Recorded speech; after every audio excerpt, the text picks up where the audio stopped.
पूरे धनबाद जिले का मेडिकल वेस्ट यहीं पे डिस्पोजल होगा, क्यों? हम वही पूछना चाह रहे थे कि आप पार्षद के प्रतिनिधि बन के बैठे हैं कि क्या चीज बन के बैठे? नमस्कार। व्यक्ति एक सामाजिक परिचय की दौड़ में मैं उमेश आप सभी का स्वागत करता हूं और सबसे बड़ी बात करेंगे कि धनबाद जिसको कोयलांचल का हाट बोला गया है, उसके अंतर्गत बहुत सारे वार्ड बनाए गए। कल का नगर निगम क्षेत्र 1 की आज हम बात करेंगे। सारे पैनलिस्ट उनकी परिचय मैं आपके साथ करवा दूं और इनके द्वारा जो बात आज आपके पास रखा जाएगा न केवल एक समस्या रूपी बात होगा, मुझे लगता है निवारण के लिए भी जो भी कदम उठेगा वह सराहनीय होगा। सबसे पहले तो मैं एक एक कर परिचय करवा दूं। आप हैं सीवेश विश्वकर्मा जी, आपका व्योम टीवी में स्वागत है। नमस्कार। आनंद खंडेलवाल जी सामाजिक चीज़ों को लेकर हमेशा प्रखर दिखते हैं, इनका भी मैं स्वागत करता हूं। नमस्कार।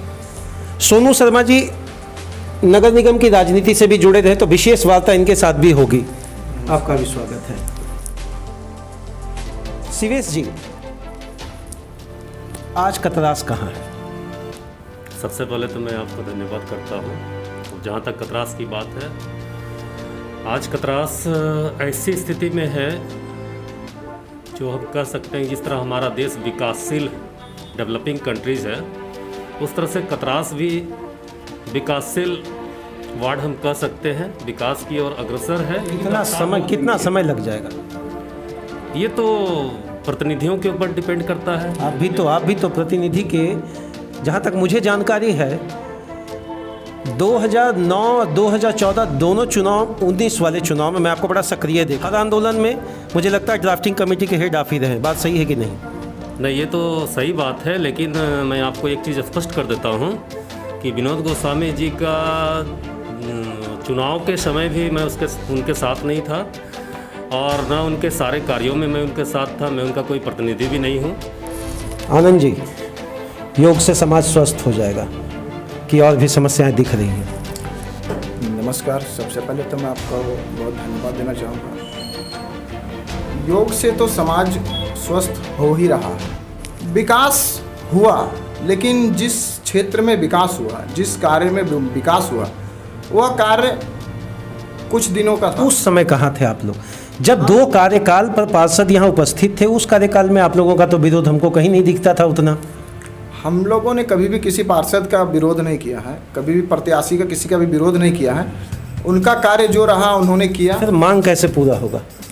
मांग के लिए लोगों को एकजुट होना ही होगा। चूँकि यह समस्या छोटी समस्या नहीं है, ये एक पार्षद तक ही सीमित समस्या नहीं है कि यह समस्या आपके एक पार्षद सोल्व कर दे। तो आपको लग रहा है कि हम लोग भी जिम्मेवार हैं? जी, कहीं ना कहीं हम लोग भी जिम्मेवार हैं। सोनू जी, छात्र राजनीति से आप जुड़े रहे, कॉलेज में आपको मैंने देखा आंदोलन इस तरीके से कि जनहित का मुद्दा है, छात्र हित का मुद्दा है। 2014 की राजनीति में आप पूरी तरह से सक्रिय रहे नगर निगम में, उसके बाद कहाँ चले गए आप? जो 2014 का जब नगर निगम चुनाव आया, उसके बाद भी कई समस्याओं को लेकर के हम मैदान में डटे रहे हैं। हम कहीं गायब नहीं हुए। बिजली की समस्या को लेकर के बिजली विभाग का, बिजली कार्यालय का घेराव 2 बार हम कर चुके हैं। अभी सबसे ज़्यादा समस्या आपको किस क्षेत्र में, कतरास में दिख रहा है? सबसे अधिक समस्या जल की समस्या है, जो हमारे कतरास में वर्षों से चली आ रही है। मगर जो क्षेत्र के जनप्रतिनिधि हैं, उनका इस पर कोई रुझान न ध्यान है, न रुझान है। प्रतिनिधियों के द्वारा आपको लगा कि कतरास छला गया? प्रतिनिधियों के द्वारा कतरास छला गया ऐसा हम नहीं कह सकते। नहीं, चूँकि जब नगर निगम वार्ड जब आया था पहली बार, तो पूरे 5 साल सिर्फ ये जानने में लग गए कि वार्ड पार्षद क्या पद काम क्या करता है। एक नेता अगर ये बात कहेगा कि 5 साल हमको सीखने का समय लगेगा, आप जनता होकर समय देंगे उनको 5 साल? बिल्कुल नहीं देंगे हम, चूँकि मैं इस चीज़ को बिल्कुल। आप इस चीज़ को मानेंगे सोनू जी कि 5 साल आपको समझने में समय लगेगा? कभी ना वही पूछना चाह रहे थे कि आप पार्षद के प्रतिनिधि बन के बैठे हैं कि क्या चीज़? देखा कि वेस्ट मेडिकल प्लांट का विरोध कर रहे हैं। बिल्कुल। अब यही तो मेरा सबसे पहला आज आपके साथ सवाल है कि आप विरोध क्यों कर रहे हैं? आपको नहीं लगता है कि ये वेस्ट प्रोडक्ट्स के लिए एक प्रॉपर प्लांट होना चाहिए? आज श्यामजी में क्रॉपटेक सेंटर खुला, आपका रिसाइकलिंग स्टेटस वहाँ काम होगा। आप विरोध क्यों कर रहे हैं? अब मैं इस पर आता हूँ। विरोध मैं इसलिए कर रहा हूँ कि वो प्लेस सुटेबल नहीं है वेस्ट प्लांट को। मैं इसलिए विरोध कर रहा हूँ कि इसका मानव स्वास्थ्य पर बहुत ही बुरा असर पड़ेगा और वो एक पर्यटन स्थल के रूप में विकसित होने की अपार संभावनाएं हैं वहाँ। वो एक ऐतिहासिक धर्म स्थल भी है। अच्छा, कि ये धनबाद जिले का पहला स्थान चयनित किया गया है कि और भी कहीं? पहला चयनित किया गया। पूरे धनबाद जिले का मेडिकल वेस्ट यहीं पे डिस्पोजल होगा। क्यों? पूरे धनबाद जिले में कहीं जगह नहीं मिली, बहुत सारी खाली जगह है, वीराना स्थान पे करे। अगर नगर निगम के पास अपनी जमीन नहीं है तो वो बीसीसीएल की जमीन को ले। वेस्ट मेडिकल प्लांट का विरोध कतरास की जनता पुरजोर से कर रही है और मुझे लगता है आगे भी करेगी। इसका सबसे बड़ा मुख्य रीजन है कि वह एक दर्शनीय स्थल है और दर्शनीय स्थल के बगल में आप पूरे धनबाद जिले का कचरा नहीं उठाकर रख सकते, जहां 14 से 15 लाख लोगों का मेडिकल इक्विपमेंट्स के माध्यम से जो इलाज होता है। चलिए, बहरहाल क्या किया आपने? सबसे पहले मैं आपको बता दूं कि जहां मैं रहता हूं वहां पावर सप्लाई की बहुत समस्या थी। मैंने अपने स्तर से अपने लेटर पैड पे लिख के जीएम को, एग्जीक्यूटिव इंजीनियर को दिया और उसके बाद जो है वहाँ पर ट्रांसफार्मर लगाने का प्रयास किया। उसमें विधायक जी का भी मुझे सहयोग मिला। हाल में 18/6 को मैंने पुनः महाप्रबंधक महोदय से मुलाकात की और 15-20 मिनट तक वार्ता की। उन पर सारी बातों पर विस्तार से बातें की। उन पर अकेले झिंगा फूट जाएगा? नहीं, देखिए, जो ये मानते हैं कि संगठन कमजोर है और लोग यहाँ पुरजोर आवाज नहीं उठाते, ये मानते हैं आप बात? ये बिल्कुल मैं मानता हूँ इस चीज़ को। समस्या सबसे बड़ी यही है कि यहाँ एकजुटता नहीं है, यहाँ लोगों का संगठन मजबूत नहीं है। मुझे दबे हुए स्वर पर नहीं, एकदम मिजाज से आप कहें अपनी बात, वही सोनू शर्मा जो मैं कॉलेज में देखता था कि कोई पार्टी नहीं, कोई ऐसे। आज वार्ड नंबर 1 की हम लोग बात कर रहे हैं। व्योम टीवी के माध्यम से लगातार मेरा एक ही कोशिश रहता है, हर व्यक्ति को मैं यहाँ बुलाता हूँ, बात करता हूँ और उनसे समीकरण यही जानने की कोशिश करता हूँ। और वैसे लोगों को ही मैं यहाँ बुलाना चाहता हूँ जो बिल्कुल बेबाक अपनी बात को रखें। बिजली की व्यवस्था होनी चाहिए, घर घर पानी की व्यवस्था होनी चाहिए, हाई मास्ट लाइट की व्यवस्था होनी चाहिए, पार्क की व्यवस्था होनी चाहिए। कई ऐसी समस्याएं हैं जो नगर निगम का मतलब कि हम लोग दिल्ली मेट्रो सिटी के आधा कम से कम बराबर में पहुंच जाएं। ठीक है, मुझे लगता है चाय दुकान वहाँ पर है। रोड देखे हैं कभी आप? केवल बिजली, पानी, जहाँ से संचार व्यवस्थाएं, आवागमन आगे बढ़ता है। अगर राजबाड़ी से अगर हम इन करते हैं कतरास चौक, मुझे लगता है आगामी किसी ने उस पर ध्यान नहीं दिया। मानते हैं बात? बिल्कुल मानता हूँ। क्या करना चाहिए था? देखिए, इन सब के लिए सारे जनप्रतिनिधि दोषी है, चाहे वो पार्षद हो, चाहे विधायक हो, चाहे सांसद हो। आप देखिए, सांसद महोदय जब से चुनाव जीते क्षेत्र में दर्शन है उनका नहीं है। तो सारे जनप्रतिनिधि दोषी है। और सिर्फ जनप्रतिनिधि नहीं, मैं कहता हूँ चुनाव के समय 55 कैंडिडेट, 50 कैंडिडेट, 40 कैंडिडेट, 20 कैंडिडेट खड़े हो जाते हैं। चुनाव के बाद वो कहाँ चले जाते हैं? जिन लोगों ने 2-2 बार नगर निगम का चुनाव लड़ा, क्या उन्होंने कभी जन समस्या को लेकर आंदोलन किया या एक पत्र भी लिखा है तो वो सार्वजनिक करें?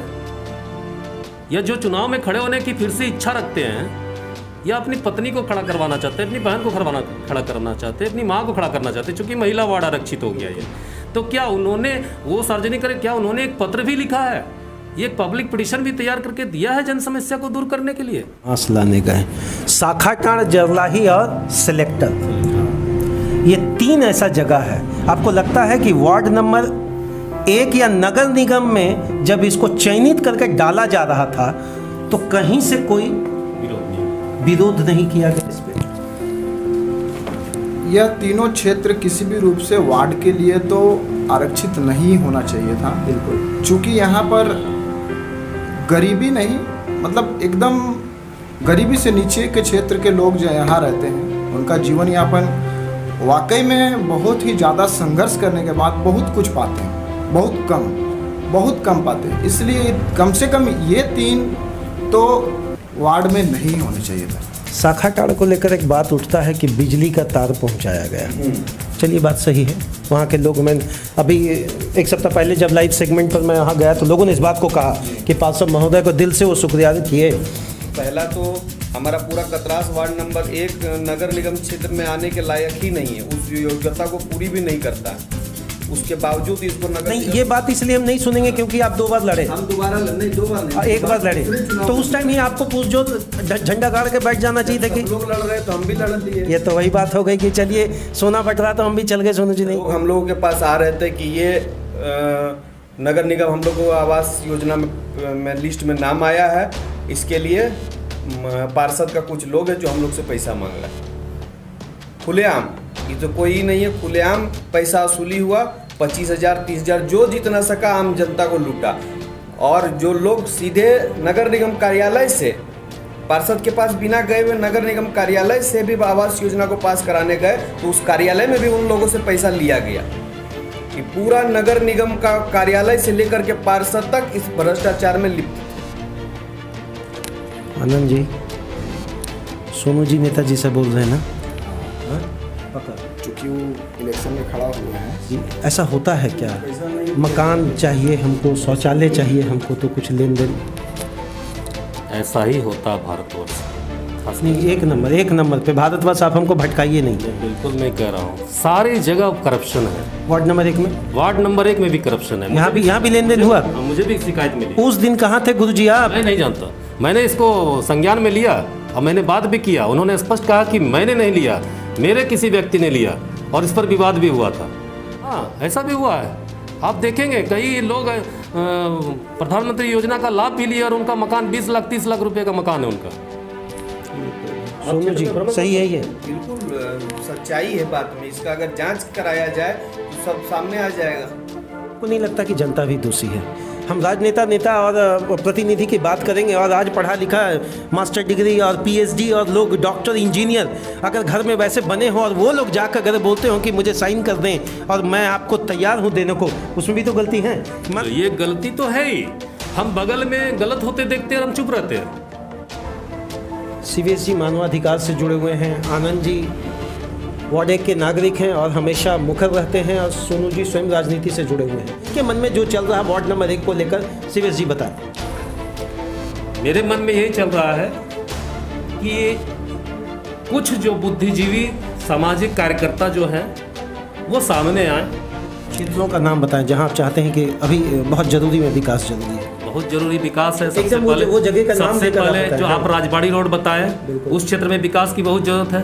दूसरी आप आ जाइए डॉक्टर पाड़ा रोड, हटिया जहां से स्टार्ट होता है ममता स्टोर से लेके, आप देखिएगा वहां नाली का पानी, एक व्यक्ति के घर का नाली का पानी, सीवरेज का पानी रोड पे बहता रहता है, और वो पूरा वहां से लेकर बिमल डेकोरेटर के घर तक, वहां तक वो पूरा रास्ता खराब है। उसके बाद चले जाइए आप बावड़ी टोला बगल में है, उसकी स्थिति अत्यंत दयनीय है, वो भी नगर निगम क्षेत्र में है। आपको जानकर आश्चर्य होगा। जो मैं पहले तो मांग करना चाहूँगा नगर निगम से या झारखंड सरकार से कि सीमांकन को सुधारा जाए और कतरास 1 नंबर वार्ड को नगर निगम से बाहर किया जाए। पहला जरलाही बस्ती से शुरू करते हैं। जरलाही बस्ती में अगर पार्षद महोदय अनुशंसा कर दे PCC या विवाह भवन का, तो BCCL NOC नहीं देगा क्योंकि नीचे खदान है, नीचे माइन से, उसको तो ऐसे भी जोड़ना नहीं चाहिए, पूरा प्रोटोकॉल से बाहर। वार्ड नंबर 1 में आज भी पानी, बिजली, स्वास्थ्य, स्कूल, इस संबंध में सभी में आपको समस्या मिलेगी। स्वास्थ्य के नाम पे हमारे यहाँ 0 है। मैं टैक्स जमा करता हूँ, वाटर टैक्स, तो पैसा आप लेते हैं, पाइपलाइन आपने बिछाई है, अब आप PhD से पानी लेकर हमें दे रहे हैं या किसी और से दे रहे हैं, हमें क्या मतलब है? हमें तो पानी मिलना चाहिए ना। तो आप PhD विभाग के इंजीनियर का नंबर दिए, उन्होंने कहा मेरे पास नहीं है। तो ये स्थिति है। जो 8 वार्ड के अफसर हैं, एग्जीक्यूटिव अफसर, कार्यपालक पदाधिकारी, उनको नहीं पता है कि कैसे प्रॉब्लम को सॉर्ट आउट करना चाहिए, क्या बोलना चाहिए। अंतिम यही शब्द हम कहेंगे, अगर जनता जाग जाए तो सब समस्या का निदान। अगर जनता जाग जाए, जनता जिम्मेवार है, जनता सर्वोपरि है। आप एक वोट नहीं, एक नागरिक नहीं, संवैधानिक शक्तियों से प्राप्त वो सारे अनुच्छेद और संशोधन के आप मालिक हैं, जो आपके लोक कल्याणकारी, आपके समाजवादी विचारधाराओं के उपरांत बनाने के लिए कोई भी संवैधानिक नियम बाधित हो जाता है। एक बार जागिए।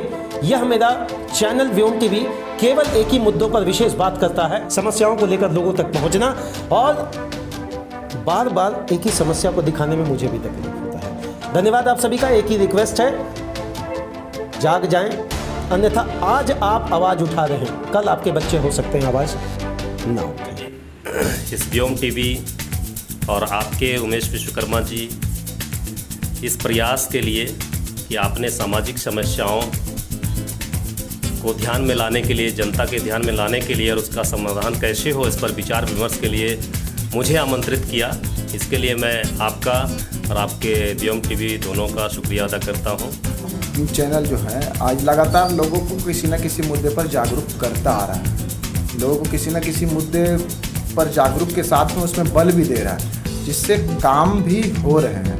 व्योम टीवी आज क्षेत्र की हर समस्याओं को जनता के तक पहुंचाने का जो कार्य व्योम टीवी के उमेश विश्वकर्मा जी द्वारा किया जा रहा है, जो बेहद ही सराहनीय कार्य है और मैं तहे दिल से उनकी प्रशंसा करता हूं और आने वाले दिनों में भी वो जन समस्याओं के प्रति जनता को आगाह करते रहेंगे, ऐसी मेरी शुभकामना है।